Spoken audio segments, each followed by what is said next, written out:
ఈరోజు నిబంధనల గురించి ధ్యానిస్తున్నాము. దేవుని వాక్యం తెలియజేస్తుంది, కవెనెంట్స్ అన్నదప్పుడు నిబంధన ఎంతో ప్రాముఖ్యమైనది. నిబంధనను తగినట్టుగా దేవుడు ఎవరి జీవితంలోనే కార్యం జరిగిస్తామనేది వాక్యంలో స్పష్టంగా తెలియజేయబడుతుంది. దేవుని వాక్యం చూసినప్పుడు ఏడు రకాల నిబంధనలు చూడొచ్చు. ప్రాముఖ్యంగా బ్యాక్ బోన్ అని చెప్పినప్పుడు, ప్రాముఖ్యంగా ఒక స్ట్రక్చర్ ఫామ్ అవుతుంది అని చెప్పినప్పుడు, ఇట్ ఈస్ 5 ఇంపార్టెంట్ కవెనెంట్స్. 5 ముఖ్యమైన నిబంధనలు. ఏంటి ఈ నిబంధనలకు సాదృశ్యం ఏంటి, ఈ నిబంధనలు ఏంటి అని తెలుసుకోగలిగితే దేవుడు ఈరోజు మన దగ్గర కోరేది ఏంటి, మనం చేయాల్సింది ఏంటి, మనం చేయకూడదు ఏంటో గ్రహించుకోవడానికి అవకాశం ఉంటుంది. ఆది కాండం నుండి మీరు చూస్తే ప్రతి స్టోరీ చూసి ఆదాముతో దేవుని కవెనెంట్, అక్కడ నుండి చూసినప్పుడు అపవాది కార్యాలు ఎక్కడ చూసినా, wickedness all over the earth. దేవుడు కోరుకుంటున్నాడు, పిలుచుకుని గొప్ప జల ప్రవాహంతో మొత్తం తుడిచివేశాడంట. మొత్తం తుడిచివేసిన తర్వాత న్యూ బిగినింగ్. దేవుడు నోవాహుతో నిబంధన చేస్తున్నాడు. ఎక్కడ ఒకసారి చదువుదామండి, ఆది కాండము 9:11. నోవాహుతో దేవుడు చేసే నిబంధన చూద్దాం. నేను మీతో నా నిబంధన స్థిరపరచుదును, సమస్త శరీరులు ప్రవాహ జలముల వలన ఇకను లయపరచబడరు, ఇంక ఒకేసారి నేను నాశనము చేయనయ్యా చెప్తున్నాడు దేవుడు. భూమిని నాశనము చేయుటకు ఇకను జల ప్రవాహము కలుగదని పలికెను. మరియు దేవుడు నాకును మీకును మీతో కూడిన సమస్త జీవరాశులకు మధ్య నేను తరతరములకు ఏర్పరచుచున్న నిబంధన గుర్తు ఇదే. మేఘములో నా ధనస్సును ఉంచి తిని, అది నాకును భూమికి మధ్య నిబంధనకు గుర్తుగా నుండును. దేవుడు అంటున్నాడు, ఇదిగో there is a rainbow in the cloud and this shall be a sign of covenant. దేవుడు పైన చూస్తే హీస్ ప్రామిసింగ్, ఆయన నిబంధన చెప్తున్నాడు. ఆ నిబంధనకు గుర్తుగా ఏం పెట్టాడు? రెయిన్బో. ఈరోజు కూడా చూడండి, ఎంత పెద్ద వరద రానే, ఎంత పెద్ద వర్షం రానే, చివరికి ఏం వస్తుంది తెలుసా? ఒక రెయిన్బో వస్తుంది. It is to say God is not going to wash out completely. నువ్వు చిన్న దానికి భయపడిపోతున్నావేమో, కానీ దేవుడు నిబంధన చేశాడు. ఒకేసారి ఆ రోజు వచ్చిన రీతికి రాదు. ఇంకా వస్తే దేవుడిని తీర్పే, ఇంకా నెక్స్ట్ అది వేరే లెవెల్ అది. బట్ దెన్ ఒకేసారి నేను ఇదంతా కొట్టివేయను. God has established a covenant and he has set seasons. కాలము సమయము దేవుడు నిర్ణయించాడు. అక్కడ కాలము సమయం ఉంటుంది. విత్తే సమయము, కోసే సమయం, ఈ భూమిని అంత కాలము ఉంటుంది. See, God has promised and he has kept it. నోవాతో దేవుడు చేసిన నిబంధన. తర్వాత బైబిల్లో చూస్తే అబ్రహాంతో దేవుడు నిబంధన చేస్తాడు. అబ్రహాంతో చేసిన నిబంధన ఏంటి? ఎక్కడ? ఆది కాండం 15:1. అక్కడ చూస్తే దేవుడు అబ్రహాంతో చెప్తున్నాడు, నీకు సంతానాన్ని ఇస్తానయ్యా. ఆయన అంటున్నాడు, నాకు సంతానం కాదయ్యా, నాకు సంతానం లేరు, నాకు రారేమో, ఇంకా two old, I'm two old, my wife is two old, మాకు రారు, మా దాసుడు బిడ్డల్ని తీసుకుంటానులే, నా దాసుడు ఎలియాజర్ సంతానమా. కానీ దేవుడు అంటున్నాడు, కాదు, నీ సంతానం అంటూ దేవుడు తనని ఎలాగ ఆశీర్వదిస్తాడో అక్కడ తెలియజేస్తున్నాడు. అబ్రహాం అంటున్నాడు, దీనికి సైన్ ఏంటి? What is the mark of this? ఎందుకంటే నువ్వు నిబంధన చేస్తున్నావు అనేది నిరూపించు. నాకు కేవలం మాట చెప్తాం మాత్రం కాదు, నాకు నిరూపించు. Show it in action. అక్కడ దేవుడు అంటున్నాడు, అయితే తీసురా, ఎర్రని పేయిల్ని తీసురా 2, నెక్స్ట్ గొడ్లని తీసురా, ఎడ్లని తీసురా, లేకపోతే పావురాలు తీసురా, వీటినన్నీ తీసురా, వాటిని 2గా నరుకు అంటున్నాడు.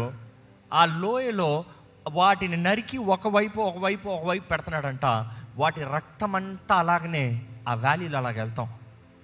అక్కడ దేవుడే ఆయనకి గాఢ నిద్రను కలిగించాడంట. అనుకుని చూడండి, అబ్రహాము మెలుగు ఉన్నాడు, దేవుడు గాఢ నిద్ర కలిగించాడు. కానీ ఆ నిద్ర ఎట్లా అంటే, పడుకున్న తర్వాత ఏం జరిగిందో తెలియపోతాం కాదు, తను చూస్తూనే ఉన్నాడు, ఏం జరుగుతుందో తెలుసుకుంటున్నాడు, కానీ నిద్రలో ఉన్నాడు. He's in a transition. నేను అంటాను, maybe God has just paralyzed him. It's like ఇంకా ఫిజికల్ రెలమ్ షట్ చేయి, ఫిజికల్ రెలమ్ ప్యారలైజ్ అవ్వు, ఓపెన్ ద స్పిరిచువల్ రెలమ్ చూడు. దేవుడే వస్తామంట, దేవుడే ఆ రక్తంలో ఉండి నడుచుకుని వెళ్తామంట. ఇదిగో ఈ రక్తము ద్వారా నిబంధన చేస్తున్నాను, ఈ రక్తంలో నడుస్తాముతో నీ సంతానాన్ని నేను స్థిరపరుస్తా. దేవుడు వాగ్దానం చేసిన రీతిగానే ఇస్సాకు పుడతాం, ఆ వంశం అభివృద్ధి చెందుతాం, ఆ తరము అధికమవుతాం, అక్కడ నుండి యోసేపు ద్వారా ఐగుప్తులోకి వెళ్ళిన ఆ తరము వారు ఇంకా విస్తరించబడి 400 సంవత్సరాలు బానిసలుగా అయ్యారు. దేవుడు ముందే చెప్పాడు 400 సంవత్సరాలు నీ తరము బానిసలుగా ఉంటారని. కరెక్ట్గా 400 సంవత్సరాలు వారు ఐగుప్తుల బానిసలుగా ఉన్నారు. ఐగుప్తుల బానిసలుగా ఉన్న తర్వాత దేవుడు ముందే చెప్పాడు, వారిని బయటికి నేనే తీసుకొస్తాను, వారి శత్రువుల్ని నేను పోరాడతాను, ఐ విల్ ఫైట్. అదే రీతిగా దేవుడు చెప్తాం చూస్తాము మోషేతో, I will fight the God's of Egypt అని చెప్తాం. అదే రీతిగా దేవుడు పోరాడి ఆయన హస్తముతో వారిని బయటికి తీసుకొస్తాం, ఆయన రెక్కల మీద వారిని బయటికి తీసుకొస్తాం. దేవుడు వాగ్దానం చేసిన రీతిగానే గొప్ప పొక్కిషముతో బయటకు వచ్చారంట. 400 సంవత్సరాలు బానిసలుగా ఉన్నా కూడా బయటకు వచ్చేటప్పుడు గొప్ప పొక్కిషముతో బయటకు వచ్చారంట. దేవుడు ముందే చెప్పాడు. ఎంతమంది నమ్ముతున్నారండి? చాలాసార్లు చెప్తాం ఈ మాట, దేవుడు ఆది నుండి అంతం ఎరిగిన దేవుడు. నమ్మేవారు బిగ్గరగా హల్లెలూయా చెప్తామా? దేవుడు నీ జీవితంలో జరగబోయేది ముందుగానే ఎరుగున్నాడు. కొన్నిసార్లు నీకు శ్రమలు అనుమతిస్తాడు. ఎందుకు బానిసలుగా వెళ్ళాలి అనే వాదన కాదు. బానిసలుగా దేవుడు అనుమతిస్తున్నాడంటే అది ముందుగానే నిర్ణయించాడంటే అది మేలు కొరకే, వారిని సరిదిద్దడానికి, వారిని మలుస్తానికి, వారిని రూపిస్తానికి, దేవుడు ఎవరో వారి జీవితంలో నిరూపిస్తానికి. ఆయన వాగ్దానాలు ఎంతకైనా మేలే కానీ కీడు కాదు. దేవుని తలంపులు మన పట్ల మేలే కానీ కీడు కాదు. కానీ ఎప్పటికీ చెప్తూ ఉంటాం, మరలా చెప్తున్నాను, దేవుడు ఏదైనా చేయాలంటే ఆయన నిబంధనకు తగినట్టుగా చేస్తాడు. దేవుడు కూడా మన జీవితంలో ఏదైనా కార్యం జరిగిస్తాడంటే ఆయన వాక్కు నియమం ఉంది, ఆ నియమం ప్రకారమే చేస్తాడు. ఆ నియమం ప్రకారమే నువ్వు బ్రతకాలి. ఎలా పడతా అలా చేయడు. నువ్వు అనుకున్నంతా చేసి పెట్టే దేవుడు కాదు. ఆయన వాక్కు నియమం తగినట్టుగా నువ్వు లోబడాలి, సమర్పించుకోవాలి. గమనించినప్పుడు అండి, దేవుడు ఇక్కడ అబ్రహాముతో నిబంధన చేస్తాం. You see this is again second backbone అంటాం. ఫస్ట్ బ్యాక్ బోన్ నోవాతో చేసింది, రెండోది అబ్రహాముతో చేసింది, మూడోది చూస్తే మోషేతో దేవుడు నిబంధన చేస్తాం. బైబిల్లో చూసినప్పుడు మోషేతో దేవుడు నిబంధన చేస్తూ ద్వితీయోపదేశ కాండము 4:13 ఇది ఇశ్రాయేలీయులతో మోషే ద్వారంగా దేవుడు నిబంధనను అనుగ్రహిస్తున్నాడు. ఏంటి చూడండి. మరియు మీరు చేయవలెనని ఆయన విధించిన నిబంధనను అనగా 10 ఆజ్ఞలను మీకు తెలియజేసి 2 రాతి పలకల మీద వాటిని వ్రాసెను. మనం చూస్తున్నాము మీరు చేయవలనని, అంటే ఈ నిబంధనలో వారు చేసే భాగం ఉంది. వారు చెయ్యాలని వారి కొరకు రాతి పలక మీద రాసి 10 ఆజ్ఞల్ని వారికి ఇచ్చాడంట. ఇంకా ఎక్సోడస్ నిర్గమకాండము 34:28 చదువుదామా? అతడు 40 రేయింబగళ్ళు యెహోవాతో కూడా అక్కడ నుండెను. అతడు భోజనము చేయలేదు, నీళ్లు త్రాగలేదు. అంతలో ఆయన నిబంధన వాక్యములను అనగా 10 ఆజ్ఞలను ఆ పలక మీద వ్రాసెను. ఏంటంట? నిబంధన వాక్యములను అనగా 10 ఆజ్ఞల్ని ఆ పలక పైన రాశారంట.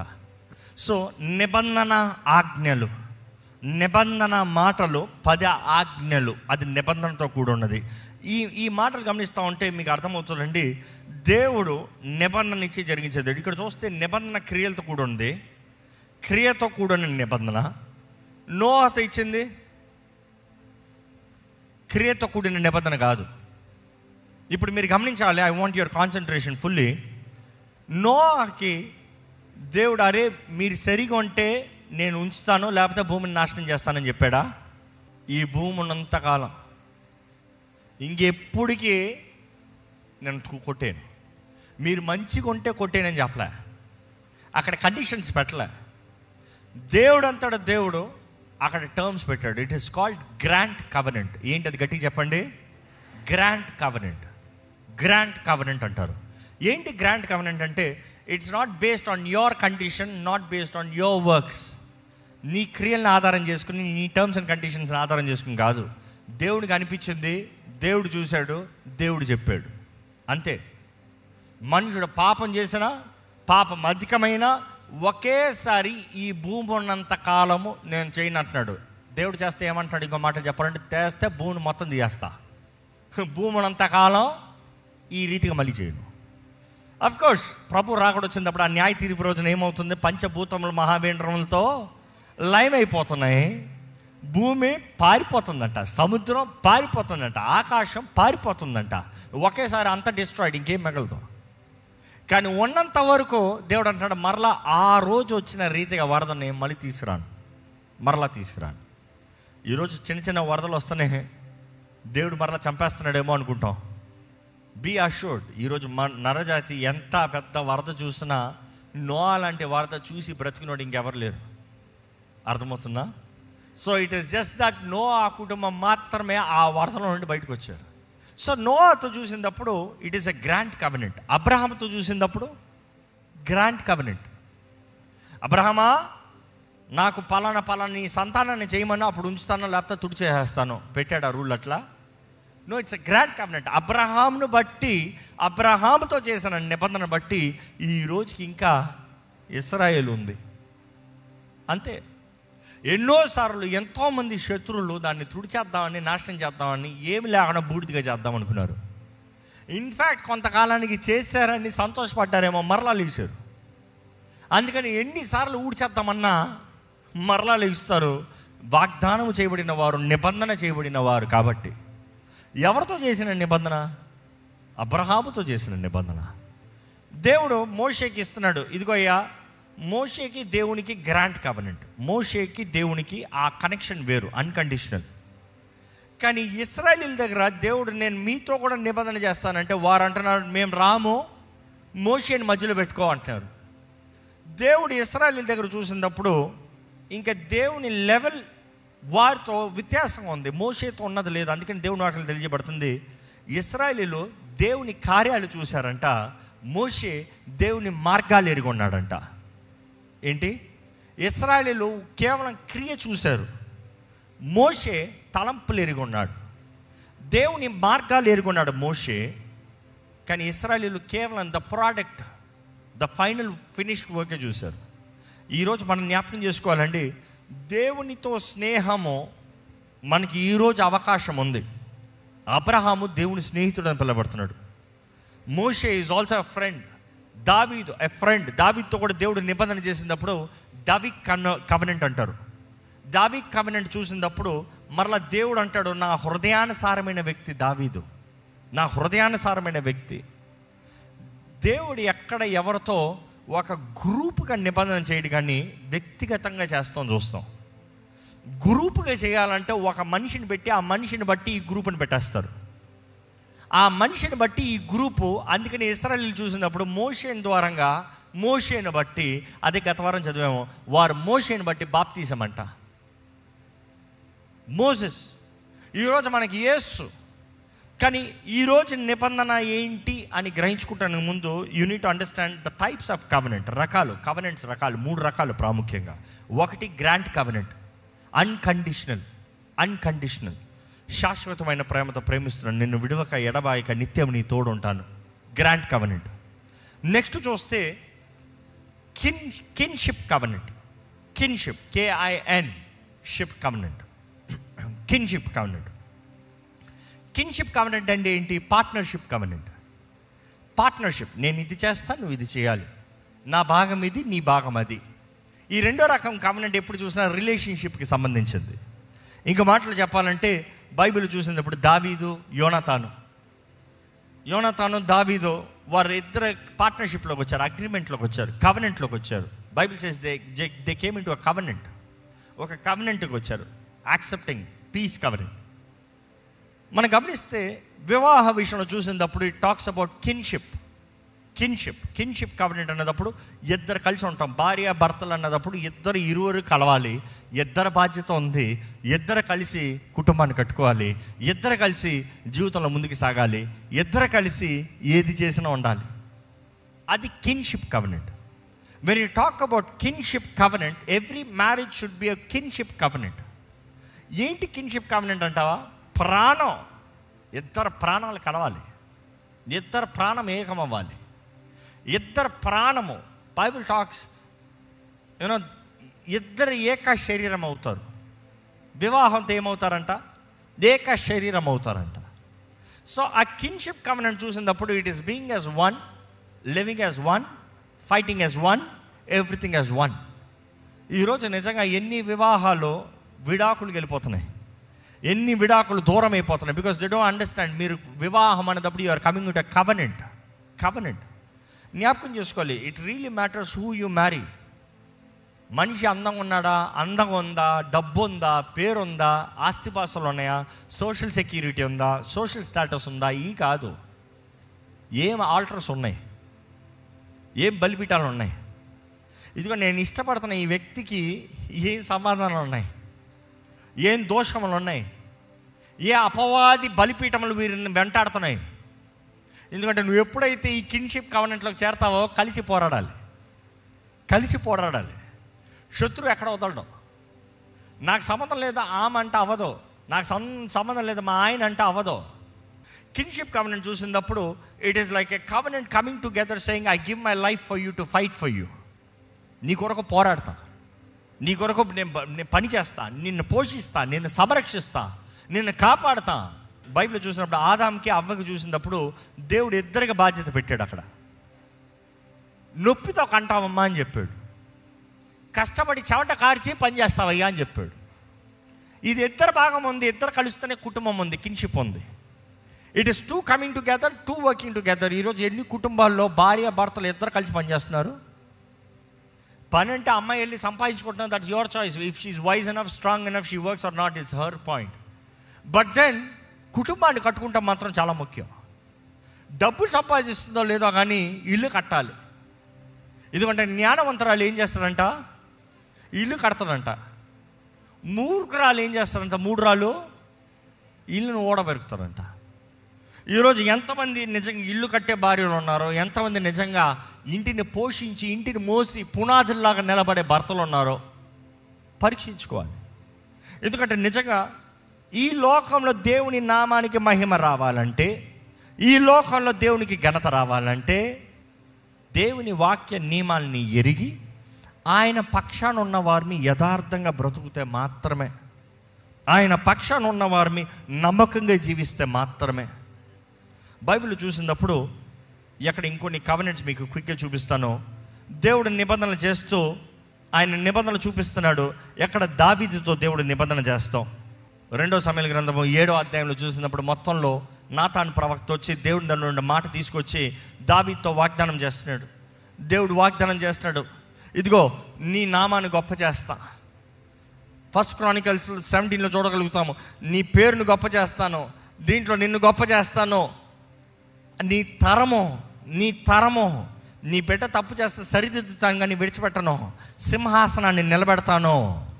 నీ కుమారుడు సింహాసనం నిలిచి ఉంటుంది. ఎవరు ఆ కుమారుడు? చాలామంది అనుకుంటారు సొలొమోను అని. సొలొమోను గురించి మాట్లాడేది. దావీదు కుమారుడా అని ఇంకోళ్ళని పిలిచారు. ఎవరినైనా his kingdom shall be an everlasting kingdom అంటాడు దేవుడు. His dominion shall be an everlasting dominion అంటాడు.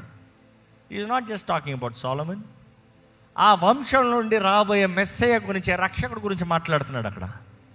అందుకనే అక్కడ యేసుని గురించి మాట్లాడుతూ he's giving a royal covenant, అక్కడ గ్రాండ్ కవెనెంట్. అక్కడ దావీదు కవెనెంట్లో చూసినప్పుడు దేవుడు వాగ్దానం చేస్తూ నిన్ను గొప్ప చేస్తాను, నిన్ను ఎస్టాబ్లిష్ చేస్తాను. I will establish him in my house and in my kingdom for ever. His throne shall be established for ever. అది ఆ కవెనెంట్. బైబిల్లో చూసినప్పుడు దేవుడు ఆయన మాట ఇచ్చి ఆ మాటని నెరవేరుస్తాం. మీరు ఎవరైనా అనొచ్చు అక్కడ కవెనెంట్ అని రాసుందా? ఎస్ రాసుంది. అదే దేవుడు మరలా ఇంకా బ్యాకింగ్ వర్సెస్ చూస్తే అనేక సార్లు తెలియజేస్తాడు, నేను వాగ్దానం చేసింది, నేను నిబంధన చేసింది. ఎక్కడ ఒకసారి చూద్దామా? 2 Samuel 23:5. నా సంతతి వారు దేవుని దృష్టికి అనుకూలులే కదా, ఆయన నాతో నిత్య నిబంధన చేసి ఉన్నాడు. ఆయన నిబంధన సర్వ సంపూర్ణమైన నిబంధనే, అది స్థిరమాయను, దేవునికి పూర్ణానుకూలము, అది నాకు అనుగ్రహింపబడిన రక్షణార్థమైనది, నిశ్చయముగా ఆయన దానిని నెరవేర్చును. Yet he has made with me an everlasting covenant. Everlasting covenant. నిత్య నిబంధన. దేవుడు నిబంధన చేసి నిబంధన ప్రకారం నడిపించే దేవుడు. ఈరోజు మేము అడుగుతున్నానండి, దేవుడు మీతో ఆయన కార్యాలు జరిగించి ఆయన నిబంధన స్థిరపరిచి తరాలకి దీవెనకరంగా చేయాలంటే నువ్వు నిలబడాలి. నీవు ఆయన నిబంధన ఏంటో గ్రహించుకోవాలి. ఈరోజు యేసు రక్తం ద్వారా మన కడగబడి యేసు రక్తం ద్వారా మనం ముద్రించబడితే it is more than grand, of course more than kins, more than the vassal covenant. కానీ ఈరోజు నమ్మాలంటే Bible says very clearly, you have to accept Jesus Christ as your Lord and your Savior. The lordship of Jesus Christ and then confess. నీ నోటితో ఒప్పుకోవాలి. ఒప్పుకుని నువ్వు ఆయన చేతిలో సమాధానంతో నువ్వు ఆయన చేతిలో సమర్పించుకుంటే ఆయన వాగ్దానాలన్నీ ఎత్తిపెట్టుకోవచ్చు. నీకు విరోధంగా రూపొందించబడిన ఏ ఆయుధమో వర్ధలదో అది ఎప్పుడు చెప్పాలి? నిబంధనలు ఉన్నవాడే. నిబంధనలు లేనివాడు నీకు విరోధంగా రూపించబడిన ఏ ఆయుధం వర్ధలదో అన్న మాట నేను ఎత్తిపడతానని చెప్పలేడు. ఎవడు నువ్వు అని అడుగుతాడు సాతాను. ఎందుకంటే wear do you belong, what is your covenant, నువ్వు ఏ నిబంధనలు ఉన్నావు అనేది చాలా ముఖ్యం. యేసు నిబంధన ఉన్నావా అంటే యేసుని ప్రేమించి యేసు మార్గంలో నడు, ఆయన వాకుకు తగినట్టుగా బ్రతుకుతామండి. దయచేసి స్థలంలో ఉంచుతాము. ఒకసారి మనల్ని మనం పరీక్షించుకుందాం. మనం పరీక్షించుకుంటూ మన జీవితం ఎలా ఉందో చూసుకుంటూ దేవునికి ఇష్టంగా బ్రతుకుతున్నామా? దేవుని వాకు తగినట్టుగా బ్రతుకుతున్నామా? దేవునితో అగ్రిమెంట్లో ఉన్నామా? దేవుడు మూర్ఖుడు కాదు, కఠినుడు కాదు, దేవుడు మానవుడు కాదు. ప్రేమ, జాలి, కనికరం కలిగిన దేవుడు, కృప కనికరమును చూపించే దేవుడు. కానీ దేవుడు ఎప్పుడు ఏది చేసినా ఆయన నిబంధనకు తగినట్టుగా చేస్తాడండి. ఏంటి దేవునితో నీకున్న నిబంధన ఏంటి? దేవుని నిబంధనను ఎరిగొన్నావా? ఆ నిబంధనల పాల్పొందు పొందుతున్నావా? ఆ నిబంధనలో ఉన్న గొప్పతనాన్ని అనుభవిస్తున్నావా? మోషే కంటే శ్రేష్ఠుడు, దావీదు కంటే గొప్పవాడు, అన్ని నామముల కన్నా పై నామము కలిగిన వాడు, సర్వాధికారం కలిగిన వాడు యేసు ప్రభు. ఆ యేసు ప్రభు తన సొంత రక్తముతో మనతో నిబంధన చేశాడండి. ఈరోజు ఎవరైతే నమ్ముతారో నశింపక నిత్య జీవం కలిగి ఉంటారని దేవుడు వాగ్దానం చేశాడు. God wants you to be in the covenant. ఇంకా బానిస జీవితమా? ఇంకా శపితమైన జీవితమా? ఇంకా గ్రహింపలేని చీకటి బ్రతుకుల్లో బ్రతుకుతూ ఏమవుతుంది తెలియట్లేదు అన్న పరిస్థితులు ఉన్నారా? ఈరోజు అడగండి, దేవా నీ జ్ఞానం దయచేయ, నాకు నీ వెలుగు నా పైన ప్రకాశింపజేయ, నీ శక్తిని నాకు దయచే ప్రభా, నీ ఆదరణ నాకు దయచే ప్రభా, నీ ప్రోత్సాహం నాకు దయచే ప్రభా, నీ చిత్తం నీ ఎరిగి బ్రతికే జీవితం నాకు దయచే ప్రభా. ఈరోజు దేవుని సొత్తు మన ప్రతి ఒక్కరు మనం ఫలించాలండి. మంచి ఫలము మనలో నుండి రావాలి, ఆత్మ ఫలము. అనకండి, పరిశుద్ధాత్మ దేవ నాకు సహాయం చేయ్యా, నాకు సహాయం అనుగ్రహించయ్యా, నన్ను బలపరచు ప్రభా. ఈరోజు జ్ఞాపకం చేసుకుందాం, యేసయ్యా నీ రక్తముతో నాతో నిబంధన చేసావు, నీకు వందనాలయ్యా. నేను జ్ఞాపకం చేసుకుంటున్నానయ్యా, నా నిబంధన రక్తం అన్నావయ్యా, నీకు వందనాలు యేసయ్యా.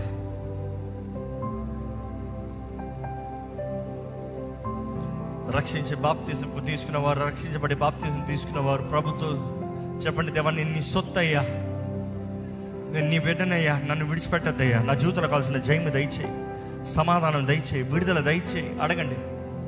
ఇంకా రక్షణ పొందిన వారు, బాప్తిజం తీసుకున్న వారు ఒక్కసారి మిమ్మల్ని మీరు పరీక్షించుకోండి. ఈరోజు ప్రేమ కలిగిన దేవుడు, కృప కలిగిన దేవుడు, జాలి కలిగిన దేవుడు నీకు అవకాశాలు, తరుణాలు ఇచ్చు. నువ్వు ఆయన దగ్గరికి రావాలని, ఆయన సన్నిధిలో చేరాలని, ఆయన మహిమలో నువ్వు జీవించాలని దేవుడు కోరేటప్పుడు మన జీవితాలను సమర్పించుకోదమ్మా. క్రీస్తు నిబంధనలో నా ప్రతి ఒక్కరు నిజంగా చూడాలి, ఎరిగొన్నామా? ఆయన వాక్య నియమాలని ఎరిగొన్నామా? నిర్ణయించుకోదామండి. ఈరోజు నేను నిర్ణయించుకోదాం, నేను వాక్యము చదువుతాం ప్రతిదినము, ఆయన ధర్మశాస్త్రాన్ని ధ్యానిస్తాను దివారాత్రములు, ఆయన వాక్కు నియమం తగినట్టుగా బ్రతుకుతాను నేను, ఆయన నిబంధన రక్తంలో నేను బ్రతుకుతాను నేను.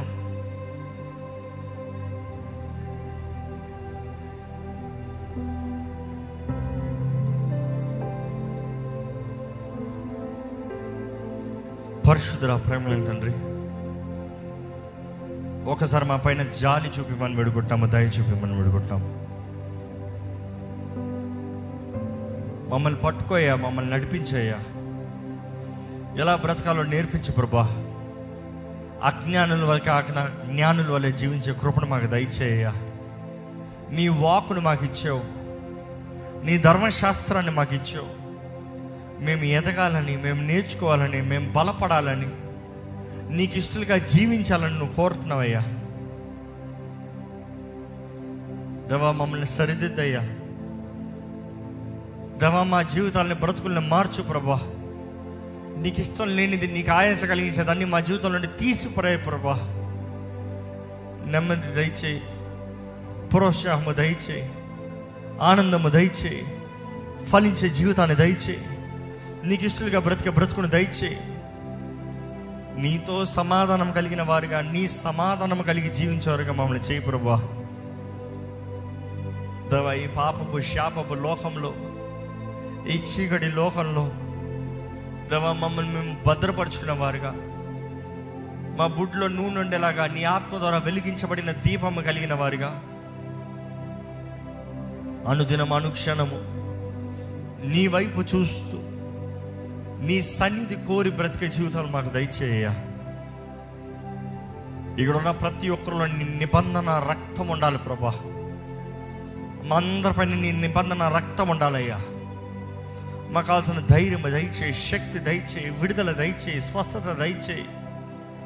ఏ శాపము, ఏ పితర దోషములు, ఏ కీడు, ఏ నష్టములు, ఏ తెగులు మమ్మల్ని వెంటాడనవద్దు ప్రభా. ఇదిగోనయ్యా, నీ రక్తముతో మమ్మల్ని ముద్రించు ప్రభా. నీ ఆలయముగా మమ్మల్ని నిలబెట్టు ప్రభా. నీ సాక్షులుగా మమ్మల్ని బ్రతికింపజేయ ప్రభా. దేవా, మా జీవితంలో నీ చిత్తమే జరిగించు. నీ చిత్తము ఘనంగా మా జీవితంలో జరిగించమని వేడుకుంటూ, ఈరోజు విత్తన ఈ వాక్యాన్ని ముద్రించమని నజరేయుడైన యేసు నామములో అడిగి వేడుచున్నాం తండ్రి. ఆమేన్.